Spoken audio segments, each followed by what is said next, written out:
जय श्रीराम. आपण मला भावलेले भावार्थ रामायण अर्थात आत्मपरायण या रामायणाचे सिरीज आपण पाहत आहोत. बालकांड अध्याय पहिला, श्रावण कथा. साध्य साधना व आर्तता तीव्र असावी लागते. याचे उदाहरण म्हणून श्रावण बाळाची कथा आहे. आपल्या अंध माता पित्यांना घेऊन श्रावण यात्रा करत होता. एके दिवशी रात्री तो एका सरोवरावर पाणी आणण्यासाठी गेला व आपल्या घड्यामध्ये पाणी भरू लागला. तेव्हा बुडबुड असा आवाज येऊ लागला. तेव्हा तिथे राजा दशरथ शिकारी करता आला होता. तो आवाज ऐकून प्राणी आहे असे समजून बाण सोडला, परंतु तो बाण श्रावणास लागला. तेव्हा दशरथ राजा श्रावणाजवळ आला व त्याची चूक त्याच्या लक्षात आली. परंतु श्रावण गतप्राण झाला होता. मग राजा दशरथ पाणी घेऊन श्रावणाच्या मात्या पित्याजवळ येतो व सर्व वृत्तांत सांगतो. ते ऐकून ते दोघे माता पिता गतप्राण होतात. परंतु प्राण सोडण्यापूर्वी तू सुद्धा असाच पुत्रशोकाने मृत्युमुखी पडशील असा शाप देतात. परंतु ती शापवाणी दशरथास वरदवाणीच वाटते. मग तो त्यांचे अंत्यसंस्कार करून अयोध्येत जातो. आता आपण साधकाच्या दृष्टीने पाहू. साधकाच्या ठिकाणी त्याचे साध्य साधना व आर्तता किती तीव्र असावी याचे प्रतीक ही कथा आहे. साधक साधनेद्वारे आपल्या अंतरंगात अंतरयात्रा करत असतो.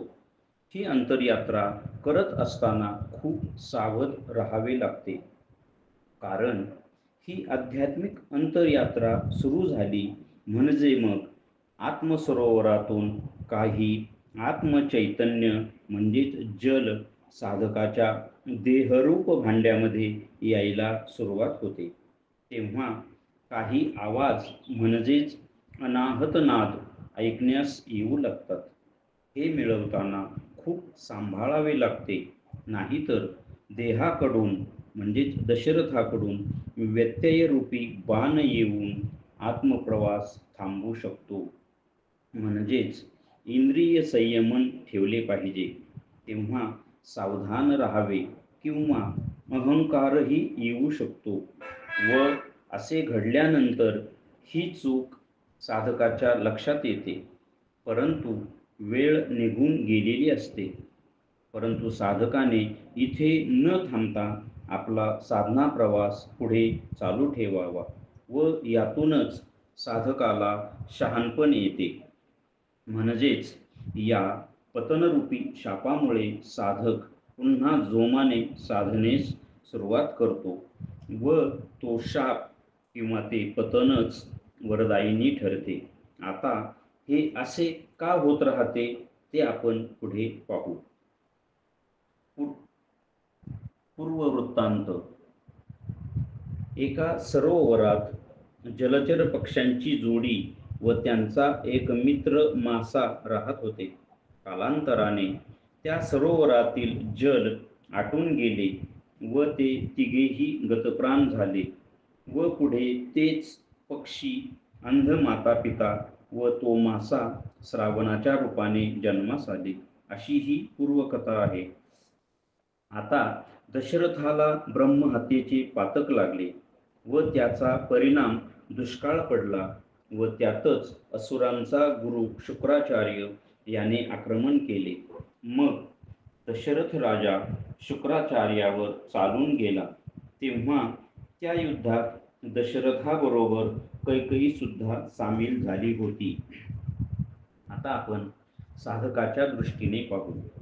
साधकाच्या आध्यात्मिक प्रवासामध्ये आरोहण, पतन, पुन्हा आरोहण, पुन्हा पतन असे का होत राहते? याचे कारण साधकाच्या पूर्वजन्मातील कर्म हे होय. प्रारब्ध, संचित व क्रियमान ही साखळी सतत चालू राहते व त्यामुळे पापकर्मांचा परिणाम पतन होणे व शुद्ध पुण्य कर्मांचा परिणाम आरोहण किंवा आध्यात्मिक प्रगती होणे हे अनिवार्य आहे. आणि म्हणूनच ही साखळी खंडित करण्याकरिता सत्कर्म करत राहून साधनानिष्ठ राहणे साधकास अत्यंत गरजेचे असते. याकरिताच साधकास खडतर साधना करावीच लागते व तीही गुरुप्रणीत असावी. अशी साधना करत असताना साधकाला पतन व्यत्ययासारख्या अनेक संकटांना सामोरे जावे लागते आणि अशा काही वेळी तर अगदी अविद्या म्हणजेच कैकई शक्तीचीही मदत घ्यावी लागते. म्हणजेच काट्यानेच काटा काढावा लागतो, विषानेच विष मारावे लागते. दैत्यगुरुशी युद्ध व विजय. इथे तुंबळ असे युद्ध होते. हे सूर व असुर यांचे युद्ध आहे.